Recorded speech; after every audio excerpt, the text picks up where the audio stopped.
En nuestro reportaje de investigación, el equipo de Mysterium se ha desplazado a la localidad leonesa de Torre del Bierzo para adentrarnos en un reportaje desde luego apasionante. Quédense con una fecha, 3 de enero de 1944. Sucede un accidente en la localidad leonesa de Torre del Bierzo. El tren 421, que hacía el recorrido de Madrid a La Coruña, se estrella en el túnel número 20. 5 vagones y la máquina quedan atrapadas dentro del túnel.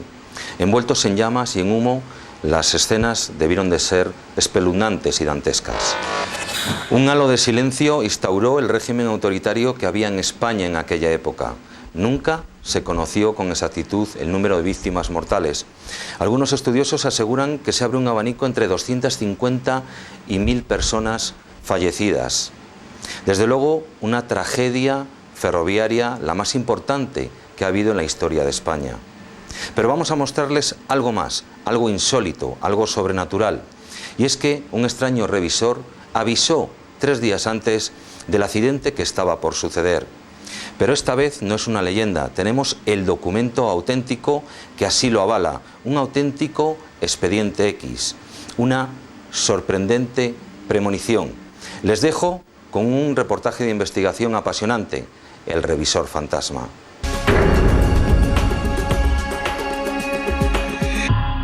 El revisor fantasma.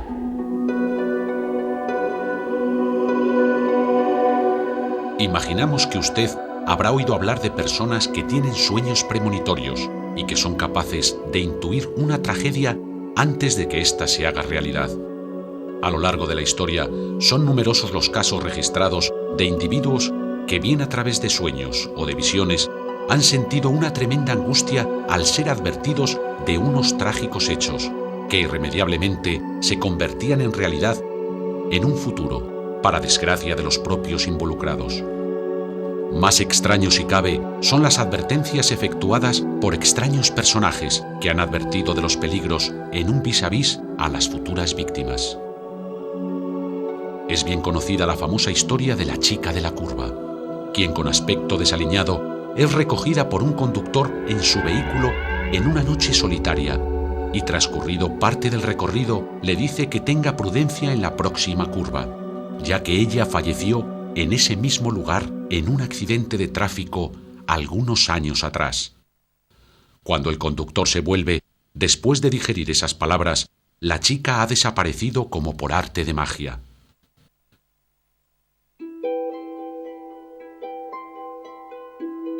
En la mayor tragedia de un accidente ferroviario ocurrida en España, sucedió un hecho similar, pero la diferencia con el ejemplo anterior estriba en que, en este caso, poseemos la declaración jurada de una respetable persona que afirma haber sido testigo de la fatídica premonición, realizada por un desconocido ferroviario, 3 días antes de que ocurrieran los desgraciados acontecimientos. Pero mejor será que comencemos por el principio. El 2 de enero de 1944, el tren Correo Expreso 421 sale de Madrid a las 20:30 horas, con destino a La Coruña. Se componía de 11 unidades, yendo en cabeza el furgón y tras él 2 coches de correo, un coche de primera clase, un coche bar y un coche mixto de primera y segunda, y en cola 4 coches de tercera. Según el Norte de Castilla, el martes 4 de enero de 1944, el tren, por ser día de regreso de las vacaciones de Navidad, iba abarrotado de gente. Se calcula alrededor de unas 1.200 personas, con los viajeros ocupando los pasillos e incluso las plataformas. Llegó a Valladolid a las 7:45 horas, donde acumulaba ya un retraso de 1 hora y 10 minutos, para continuar viaje a León y posteriormente hacia Astorga, donde seguiría acumulando demora, ya que al coincidir la feria de Bembibre, el trasiego de viajeros era aún mayor que otros días, y los revisores no daban abasto con el descontrol de la gente que viajaba sin billete. Allí hubo 3 locomotoras implicadas en el accidente. Una americana, que era la que bajaba con el tren Correo, una 400 del Norte, que era la que realizaba la que se quedó prácticamente en el túnel número 20, y una Santa Fe, que era la que subía con el mercancías desde Bembibre. Esas fueron las 3 locomotoras implicadas. El único fallecido del personal de conducción, compuesto por 6 personas, fue el señor Gonzalo, que era el de la locomotora 400 que efectuaba la maniobra dentro del túnel número 20. Y mi cuñado, que después fue mi cuñado, era el fogonero de la locomotora de maniobras.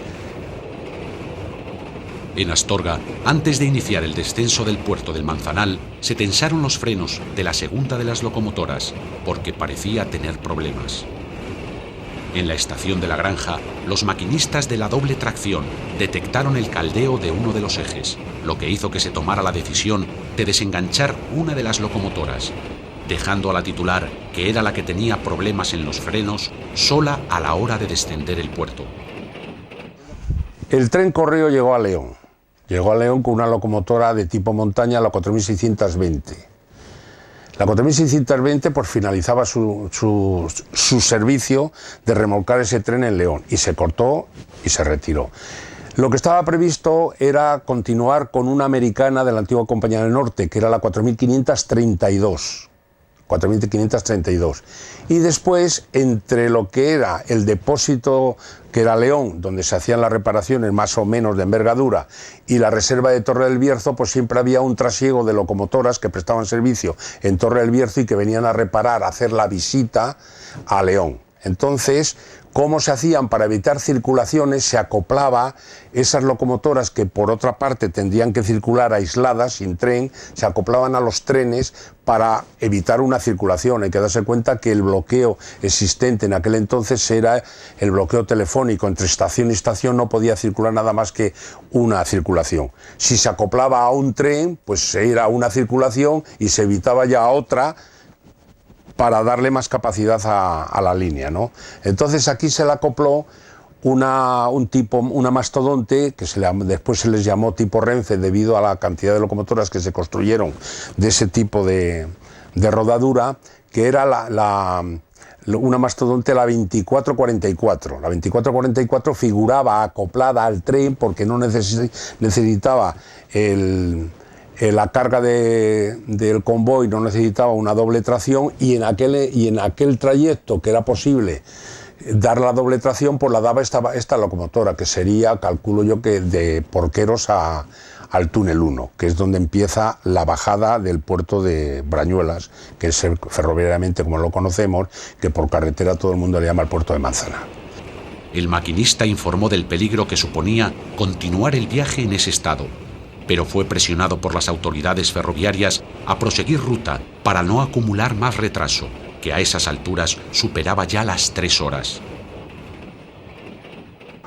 La situación en aquella época era que no había medios, y como no había medios había que sacarlo como fuera, y en muchos casos se sacaba coaccionando, amenazando a la gente. El hecho concreto es que en el accidente de Torre, el maquinista titular del tren, el señor Navero, no quería salir de la Granja porque no tenía suficiente freno, y fue prácticamente coaccionado, obligado a salir, diciéndole que para 10 kilómetros o 12 que quedaban, que pues, aunque fuera despacio, que bajase. Pero realmente es que sabía que no tenía suficiente potencia de frenado el tren. La tragedia estaba servida.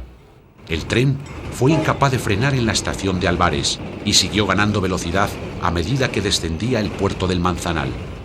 Coge la bajada, y es una bajada de 20 milésimas. 20 milésimas son 20 metros por kilómetro, lo que baja la vía, que para ferrocarril ya es bastante, ¿no?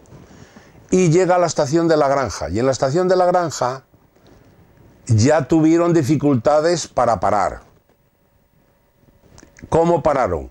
Pues utilizando el contravapor las 2 locomotoras, que quiere decirse que parando, o sea, volviendo los tiempos de trabajo en el cilindro de la locomotora hacia atrás, ya pararon así. Habitualmente también se paraba muchas veces. En aquel entonces también lo hicieron así. Con tan mala suerte que la locomotora que iba en primer lugar, la 2444, se le calienta un eje bisel. ¿A qué llamamos el eje bisel? aquellos dos ejes pequeñitos que van en la parte delantera de la locomotora de pequeño diámetro, que son los que inscriben la locomotora en las curvas. Se calienta un cojinete, que eran de fricción, eran cojinetes de bronce con metal antifricción, se le calentó. Como consideraron que no podía llegar a esta torre, lo que se hizo fue apartar la locomotora esa a una vía para que continuase el tren con una sola máquina, puesto que no necesitaba más. El problema fue de que el freno no respondía con la eficacia que debía de hacerlo. El expreso 421 se acercaba como un caballo desbocado hacia la estación de Torre del Bierzo. En esta estación se encontraba un tren de carga maniobrando con 3 vagones de carbón procedente de una mina cercana. Cuando se hallaba en el interior del túnel número 20, recibió por detrás el impacto del expreso, que lo lanzó 50 metros fuera del túnel. La tragedia aún no había concluido. En dirección contraria se acercaba un tren de mercancías que inevitablemente chocó contra la locomotora de carga que había salido disparada. Dentro del túnel, hoy desaparecido, quedaron atrapados la locomotora del expreso y 5 de sus vagones con todos sus pasajeros. Inmediatamente después del accidente se produjeron grandes llamaradas dentro del túnel, avivadas además por ser los vagones de madera y por tener alumbrado de gas. Yo tenía una hermana en León, con familia, con unos tíos, y la de allí eran unos días que vendría a Torre a pasar los Reyes con mis hermanos, mis padres y conmigo. Y yo fui a esperarla, pues unos minutos antes de bajar el correo. Y cuando iba por el camino, siento ahí donde el puente, que pasa la vía por arriba, por ese puente, siento una cosa así, un ruido que me dejó así, pero yo, ni un avión vi ni nada. Voy deprisa, ya me meto en 4 pasos en la estación y ya veo que estaba todo ardiendo. Y había gente que había pasado por el río y por un puente que había de madera en el río, había pasado gente y ya 2 guardias civiles, o eso vi yo a lo primero. El espectáculo de muerte que se produjo en el interior fue dantesco. Pasajeros despedazados por el choque y los que lograron sobrevivir al impacto quedaron atrapados en el interior, rodeados del fuego que les abrasaba y el humo que les asfixiaba. Algunos de los supervivientes declararon haber oído disparos en el interior del túnel, probablemente efectuados por militares que viajaban en los vagones siniestrados, que prefirieron un suicidio rápido a morir abrasados. Ya sabíamos que íbamos al precipicio porque el interventor ya pasó por encima de toda la gente avisando que se bajaran las maletas, que íbamos mal. El correo en Brañuelas rebasó, llegó a la señal de abajo, pero al llegar a la granja le quitaron una máquina y ahí fue todo. 5 o 6 minutos tardamos de la granja a Torre. ¿Quién nos veía? Al chocar, nosotros de pie, pero nosotros dio cama, estábamos en el suelo. Y ahí, pues hasta que quisieron y nos sacaron. Todos eran gritos y voces. Y ¿qué quiere que le diga? Toda esta trágica historia ha quedado excelentemente reflejada en el corto documental Túnel número 20, que obtuvo el premio Goya al mejor documental del año 2003 y que fue realizado por Ramón de Fontecha. Bueno, yo le recuerdo, y siempre lo tengo grabado, y cada vez que me hablan de ello, pues más. Yo estaba en unas oficinas ahí que hay al lado mismo de la estación, y yo iba por la correspondencia todos los días. Entonces los carteros de aquella iban al coche correos que venía el último, y allí recogían la correspondencia y ya te la daban. Y en aquel momento estábamos esperando, y claro, vemos salir al jefe de estación con las manos en la cabeza. ¡Echar traviesas rápido a la vía! ¡Echar traviesas! Tiempo cosas, porque en este momento sentimos a una velocidad espantosa. Y en aquel momento, cuando pasa por el lado mío, desde un poco lejos, por la ventanilla tiran a un niño pequeñito, pasó por encima de mi cabeza, que le cogieron atrás. No sentimos nada más que ¡bam! Un golpe. ¡Ay, Dios mío! ¿Qué pasó ahí? Todos echamos a correr, todos a la boca del túnel. Entonces empezaron a venir luego ya soldados y guardias y la gente del pueblo que iba allí. Y de momento nada, luego empezó a salir humo, una humarera por el túnel, ¡ay Dios mío! Entonces empezaron, porque encima había unas balsas de agua, a romper las tuberías y todo eso, pero claro, no hacían nada porque el fuego estaba en cabeza del tren. Tenían unos 8 vagones, es lo que decían. Es más que probable que nunca se conozca el número exacto de víctimas que produjo el accidente, ya que el secretismo imperante en aquella época, por motivos políticos, evitó que se conocieran los datos exactos. El régimen solo reconoció un balance final de 84 muertos, mientras que el inglés John Marshall, autor del libro Rail Facts and Feats, abre un abanico entre 500 y 800 muertos, situándolo como el tercer accidente ferroviario más importante del mundo, si bien otros estudiosos cifran el trágico número en unos 250 muertos.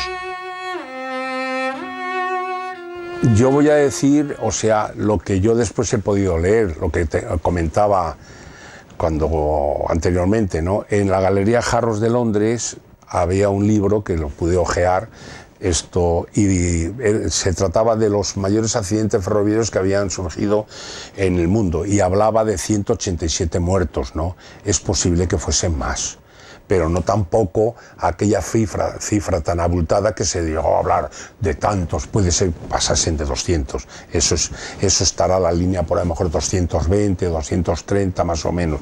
Hay que darse cuenta que las fechas eran las que eran, estaban próximas a Reyes, habían pasado las Navidades y fin de año y el movimiento de personal era pues superior a lo habitual, ¿no?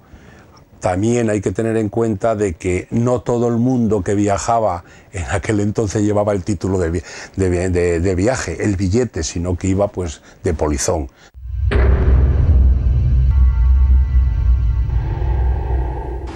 Les hemos presentado la mayor tragedia ferroviaria que ha ocurrido en España. Sucedió el 3 de enero de 1944. En la localidad leonesa de Torre del Bierzo se estrelló el tren Correo 421, justo en el túnel número 20. Nunca se supo el número de víctimas mortales, porque fue silenciado por el régimen autoritario que había instaurado en aquella época en España. Ahora vamos a mostrarles lo insólito, lo sobrenatural. Tenemos la declaración jurada de una persona de reconocida solvencia en la localidad de Astorga que afirmaba que 3 días antes un extraño ferroviario se montó en el tren, en la estación de Valladolid, en ese tren que hacía ese mismo recorrido de Madrid a La Coruña, y comentó que había sucedido un accidente espantoso en la localidad de Torre del Bierzo, justo en los túneles.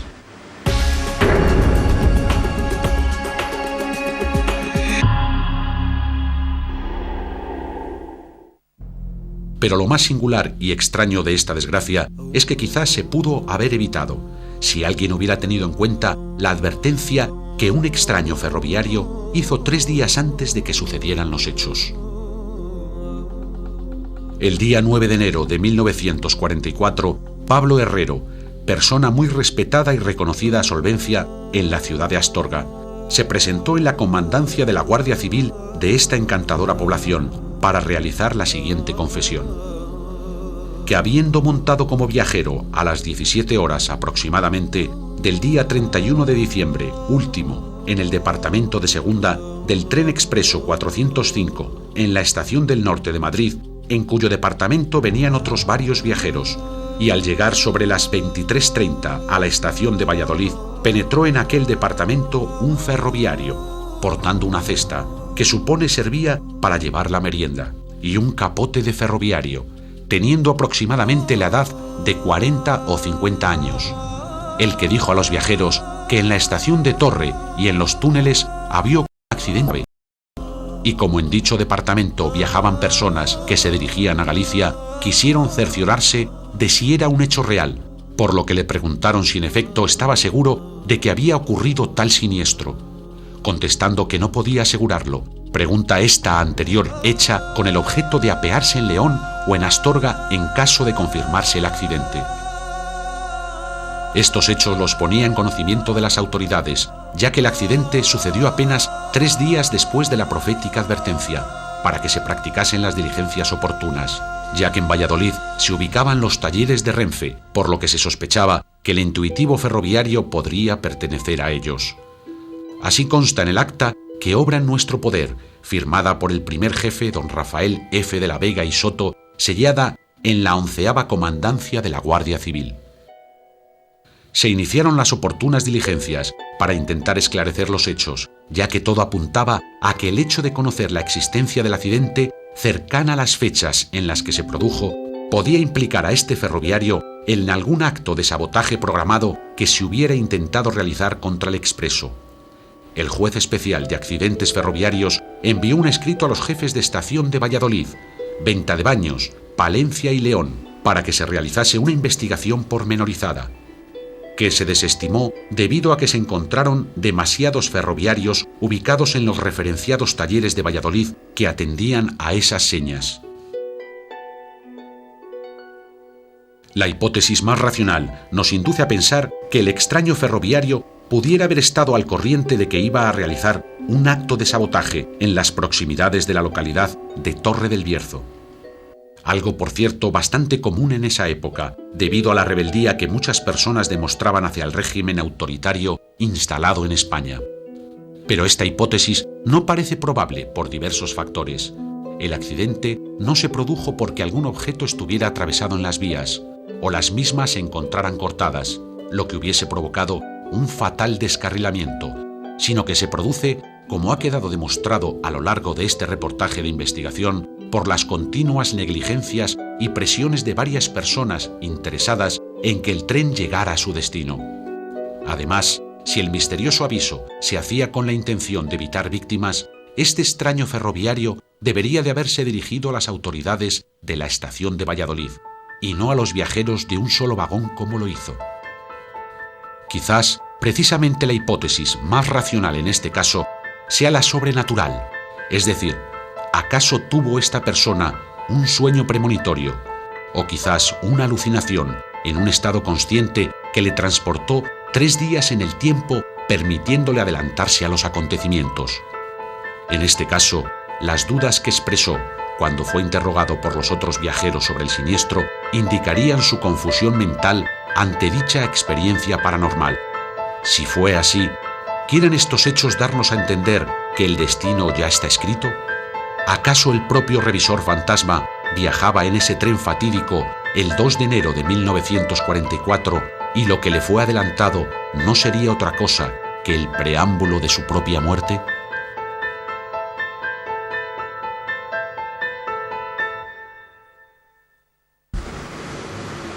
Espero que el programa de hoy les haya agradado. Si hemos conseguido que reflexionen sobre el mundo en el que vivimos y lo que van a hacer de forma individual para cambiarlo, nos felicitamos por ello. Si además les hemos descubierto un reportaje apasionante, El revisor fantasma, y han conseguido reflexionar sobre si el destino ya está escrito, nos congratulamos por ello. Buenas noches, gracias por estar al otro lado y por favor, reflexionen. ¿Quién se esconde detrás del telón de este teatro de lo absurdo?